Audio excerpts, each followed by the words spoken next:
Hai semuanya, perkenalkan nama saya Kayla Putri Wijaya dengan NIM 2402103014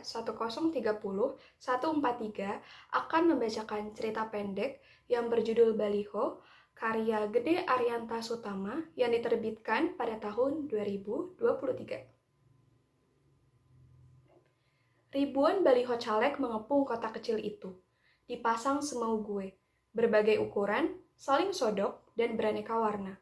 Sesungguhnya, laki-laki itu mencoba tak peduli, kecuali satu, baliho seorang caleg Partai Ungu. Sosok di poster itu sangat ia benci. Partai Ungu pendatang baru dalam pemilu kali ini. Nyaris tak ada tokoh terkenal mencalonkan diri untuk merebut satu saja dari 28 kursi DPRD di kota itu. Buat parpol bertanda gambar teratai merah jambu ini, mereka punya jargon sebagai partai bijak. Karena hanya dengan kebijaksanaan, keadilan, pemerataan, dan kesejahteraan bisa terwujud. Bunga Padma selalu tegak menunding langit, di kolam berair jernih atau berlumpur sekalipun. Karena itu mereka berkampanye. Selain bijak, ini partai unggul, tempat berlabuh segala usia, yang muda, tua, dan lansia. Di kota kecil itu, baliho Partai Ungu menggunakan dasar ungu terang seperti bunga lavender. Lambang partai berupa bunga Padma itu berada dalam lingkaran ungu tua dengan garis tepi putih. Di latar belakang seorang pendeta berjenggot lebat dan rambut berkerucut sedang melantunkan doa menggoyang genta, dikelilingi sesaji, harum kembang, asap kemenyan, dan wangi dupa. Hampir semua warga kota mempersoalkan gambar pendeta itu, kecuali Ketut Nongos dan tim suksesnya. Ia yakin akan mendulang banyak suara dukungan sang pendeta, sosok sangat dimuliakan di kota itu. Rohaniawan yang paling sering dimohon memimpin upacara adat dan keagamaan.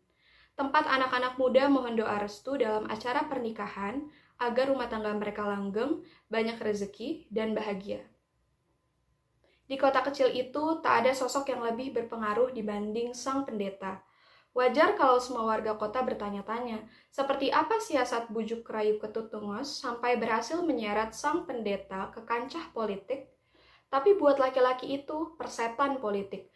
Baginya politik itu culas, tak bisa dipegang. Apalagi yang mencampur adukan politik dengan agama, memperalat tradisi dan nilai leluhur. Ia tak mau tahu sama baliho-baliho lain, kecuali baliho Ketut Nongos, caleg Partai Ungu. Sebisa-bisanya ia menghindari baliho Nongos, namun setiap melintas di jalan, ia pasti bertemu baliho yang sangat ia benci itu. Mengambil sembako di pedagang pasar dengan pick up, ia selalu melintasi jalan utama kota. Di setiap tikungan, pertigaan, dan perempatan, ia pasti bersua baliho Nongos. Gerahamnya gemeretak menahan geram. Naik motor saja, saran istrinya. Kau bisa melalui jalan-jalan kecil lewat gang. Tak bisa sekali angkut, tapi tak apa juga, daripada aku mual di jalan. Namun, di pertigaan gang sempit yang cuma bisa dilalui motor, laki-laki itu bersua juga dengan baliho Ketut Nongos. Minta mereka mengirim saja barang ke warung, usul istrinya. Berat di ongkos, untung jadi sangat tipis. Kita naikkan harga. Siapa mau belanja? Beras dan gula semakin mahal. Pelanggan akan beralih ke warung lain. Bangkrut kita. Lelaki itu mulai memikirkan cara menyingkirkan baliho Partai Ungu dengan caleg Ketut Nongos itu. Ia menghitung setidaknya ada 20 baliho yang ia lihat setiap mengambil sembako dengan pick up. Ia harus bergerak cepat, seperti melakukan serangan kilat dalam sebuah pertempuran dahsyat. Meski dilakukan sekali gebrak, tapi ia ragu, ia harus melakukan seorang diri. Tak ada yang boleh terlibat, ini gerakan rahasia. Setidaknya 3 hari semua akan beres, kata hatinya. Kota kecil itu sudah sepi selepas pukul 9 malam. Mulai pukul 4 dini hari orang-orang sibuk ke pasar. Laki-laki itu berniat melakukan gerakan senyap tengah malam. Tapi ia bimbang, karena bisa kepergok anak muda yang sering pulang mabuk. Ia pilih waktu paling sunyi, pukul 3 pagi. Ia mulai dari baliho di ujung jalan dekat rumah, yang bagian depan ia manfaatkan buat warung sembako. Ia gunakan arit yang diikat di ujung galah, kemudian membacok wajah gambar Nongos, persis di antara 2 alis. Lalu ia menarik arit turun, menghasilkan robekan memanjang, merusak leher, dada, perut, dan berhenti pada tulisan Ketut Nongos caleg nomor 1 Partai Ungu. Dini hari itu ia hanya bisa merusak 8 baliho. Keburu orang-orang mulai sibuk ke pasar. Ia pulang tanpa pernah berpikir tim sukses Ketut Nongos akan menyelidiki dan memburu perusak baliho-baliho itu. Laki-laki itu girang melihat foto-foto selfie perusakan baliho itu di telepon genggamnya. Sembari menunggu pembeli sembako di warung, ia tersenyum-senyum dan manggut-manggut menatap wajah Ketut Nongos robek, dan tubuhnya terbelah. Ia bayangkan tokoh Partai Ungu itu bersimbah darah. Hari kedua ia tambah semangat, menargetkan 10 baliho lagi. Kalau tak keburu siang, kuselesaikan pagi ini, tekadnya. Tapi ia mulai merasa letih ketika sampai di depan baliho ke-8 yang dipasang di seberang penjual ayam geprek paling laris di kota itu. Udara basah membuat pagi dingin bukan main. Kota sepi luar biasa, sunyi tak terkatakan. Seakan helaan napas seseorang 2 meter di sekitar bisa ditangkap telinga. Ia tercenung di depan baliho, menarik napas dalam-dalam, merentangkan tangan, mengangkat galah dengan arit terkait di ujungnya. Ketika arit itu hendak merobek wajah Ketut Nongos, ia menghentikan gerakan. Ia merasakan ada orang mengintai dari bawah pohon waru rindang di sebelah warung ayam geprek, yang karena hujan lebat kemarin sore membuat bunga-bunganya kuning pucat luruh berserakan di trotoar. Laki-laki itu memandang berkeliling, khawatir sekian orang mengepung, siaga memberangus. Ia merasakan suasana tegang, seram, sebentar lagi riuh dan baku hantam. Bergegas ia naik motor, memacunya kencang pulang. Ia merasa ada yang membuntuti. Kini ia sadar, anak buah Ketut Nongos pasti mengawasi poster-poster itu. Mengapa ia tak memilih jeda 3-4 malam sebelum meneruskan gerakan? Tapi ia sudah memutuskan melakukan serangan kilat. Gebrakan mengejutkan ke jantung lawan yang membuat musuh terkesiap pun tak sempat. Seperti biasa, pukul 7 pagi laki-laki itu buka warung. Begitu pintu harmonika ia dorong, ia terkesiap. 3 orang berdiri gagah menantang di depannya. 2 laki-laki kekar berkacak pinggang. Seorang lelaki yang nampang di baliho. Mereka bertiga langsung menerobos masuk ke warung. Ketut Nongos menyodorkan cetakan kertas folio foto-foto baliho yang dirusak. Kita tak saling kenal, ada apa Bapak membenci saya? Saya dongkol, foto di baliho itu sangat mirip saya. Laki-laki itu bicara dengan suara bergetar, menahan kesal bercampur muak dan amarah. Teman-teman mengejek, terus menyindir. Saya yang anti politik, kok sekarang jadi caleg Partai Ungu? Mereka tahu setiap pemilu dan pilkada saya golput, tak pernah datang ke TPS. Saya dongkol dengan cemoohan itu. Semua gara-gara foto Bapak di baliho sangat mirip saya. Ketut Nongos terserenyak. Ia pandang lelaki itu dengan saksama. Mata kiri laki-laki itu yang lebih sipit dibanding mata kanan dengan alis lebat. Memang sama dengan matanya. Kedua cuping hidung besar, ujung yang mancung, sehingga hidung itu tambah gede, persis hidungnya. Nongos memperhatikan. Pipi tembem lelaki itu persis pipinya.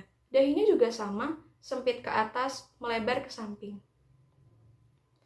Bapak bisa jelaskan itu bukan Bapak. Sudah capek saya menjelaskan, malah mereka makin semangat mengolok-ngolok. Senang melihat saya uring-uringan, bersungut-sungut kesal. Tim sukses Ketut Nongos membuat 3 pola baliho.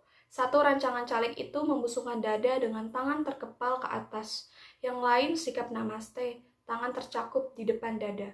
1 lagi, ia tersenyum semringah mengenakan destar. 10 jari jemari terjalin menempel di atas pusar. Wajah Nongos desain terakhir ini sangat mirip laki-laki itu. Oh, itu sebabnya. Kalau begitu, kita selesaikan masalah ini baik-baik, Pak. Sekarang laki-laki itu mencoba setenang mungkin. Baik-baik seperti apa? Saya tak akan lapor polisi, tidak ke siapa-siapa. Yang penting baliho rusak Bapak ganti, dipasang kembali di tempat semula. Tapi ada syaratnya. Katakan saja, ganti gambar Bapak di baliho, pakai foto lain yang tidak mirip saya, agar kawan-kawan berhenti meledek saya. Ketut Nongos semakin menelisik fisik laki-laki itu. Ia kian yakin mereka memang sangat mirip. Saat Nongos memperhatikan bibir bawah laki-laki itu yang tebal, melebar, dan geraham bawah lebih menonjol ke depan dibanding rahang atas, persis geraham dan bibirnya. Jika Bapak menyodorkan syarat, saya juga. Saya tak keberatan. Bapak harus mengganti 2 kali jumlah baliho yang Bapak rusak. Saya merusak 15. Ganti dengan 30. Tidak, 20. Kita ambil jalan tengah, 25. 22. Ketut Nongos mengangguk. Mereka menemukan kesepakatan dengan cepat. Istri lelaki itu yang dari tadi mendengar seluruh perdebatan dan kesepakatan mereka dari teras belakang warung tercenung lesu. Ia membayangkan betapa banyak uang harus dikeluarkan untuk mengganti baliho-baliho itu. Kita cicil saja, tak ada kesepakatan baliho harus diserahkan sekali. Kita selesaikan satu baliho seminggu. Hibur lelaki itu, tersenyum kecil, manggut-manggut, seperti kebiasaan tingkah orang yang siap memperdayai. Belum lunas, belum selesai semua baliho. Masa kampanye sudah berakhir. Namun, si istri tetap termenung lesu membayangkan masalah-masalah berat dan ruwet yang akan mereka hadapi. Mengapa suaminya sampai terjerembab ke urusan politik yang selama ini ia benci dan selalu dihindari? Cuma karena jengkel, diledek, dan disindir teman-teman. Si istri paham, polisi tak pernah enteng dan sederhana. Selalu bergolak cekcoh, riuh, dan gaduh. Perempuan itu begitu murung, sangat cemas akan nasibnya.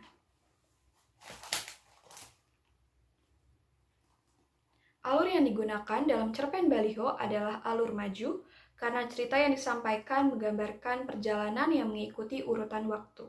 Mulai dari seorang tokoh yang geram dengan caleg Partai Ungu yang bernama Ketut Nongos, sehingga merusak baliho yang ada di jalan, membuat seseorang tersebut didatangi oleh Ketut untuk dimintai ganti rugi atas baliho yang telah dirusaknya.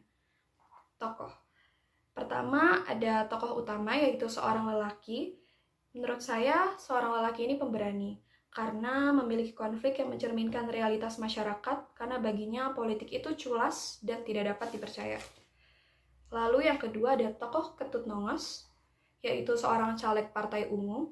Menurut saya dia ceroboh karena terlalu cepat dalam mengambil keputusan, sehingga diperdaya oleh seorang bapak yang tadinya 50 baliho, berujung hanya mengganti rugi 25 baliho. Yang kedua, Ketut Nongos menurut saya bijaksana karena memandang permasalahan dalam kondisi yang tidak menggebu-gebu. Yang ketiga ada tokoh istri. Istri merupakan tokoh pendukung yang memiliki sifat pengertian serta sabar. Ia memahami pendapat suaminya bahwa politik memang selalu bergolak cekcok, riuh, dan gaduh. Sudut pandang yang digunakan menurut saya sudut pandang ketiga karena mengarah pada kata laki-laki itu dan ia. Makna dalam cerpen ini yaitu cerpen ini mengangkat isu-isu sosial dan kejadian nyata yang sedang terjadi. Nyatanya, baliho hanya berupa simbol atau lambang yang sering sekali menyatakan janji dan harapan palsu yang tidak terlihat bukti nyatanya. Sekian dari saya, terima kasih.